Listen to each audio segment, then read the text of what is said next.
पृथ्वीराज चौहान की मृत्यु के बाद संयोगिता का क्या हुआ? पृथ्वीराज चौहान जी की मृत्यु के बाद उनकी पत्नी संयोगिता ने जौहर करने का निर्णय लिया, लेकिन मोहम्मद गौरी का सेनापति कुतुबुद्दीन संयोगिता सहित हजारों हिंदू महिलाओं को अपने हरम में रखना चाहता था। इसलिए पृथ्वीराज चौहान जी की बंदी बन जाने के बाद किले के बाहर डेरा डाल दिया। लेकिन कुतुबुद्दीन के लिए सबसे बड़ी परेशानी यह थी कि किले के बाहर एक विशाल खाई थी जिसमें जमुना नदी का पानी बहता था।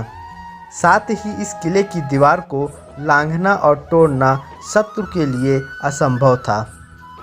इसलिए कुतुबुद्दीन काफ़ी निराश हो गया। फिर भी उसने संयोगिता को हरण करके ही वापस जाने का फैसला किया और अपने सैनिकों को आदेश दिया कि जितने भी हिंदू नागरिक गुलाम के रूप में गिरफ्तार किए गए हैं उनकी लाशों से इस खाई को भर दो। उसके बाद उन गुलामों की लाशों के ऊपर चढ़कर किले की दीवार लांघने का प्रयास किया गया। जब खाई लाशों से भर गई तो उन्हीं लाशों पर हाथियों को चढ़ा दिया गया और हाथियों ने किले का दरवाज़ा तोड़ने का प्रयास किया, लेकिन दरवाजे पर भारी फाटक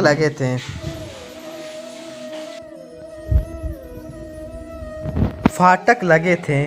जो हाथियों से भी नहीं टूट रहे थे।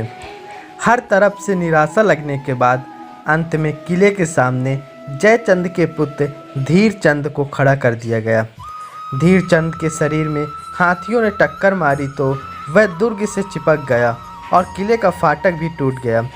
लेकिन तब तक महारानी संयोगिता, रानी प्रथा और हजारों हिंदू वीरांगनाओं ने अपने अपने पतियों के लिए जौहर कर दिया।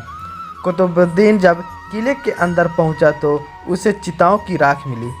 कुतुबुद्दीन वीर महिलाओं के बलिदान को देखकर हैरान हो गया। धन्यवाद।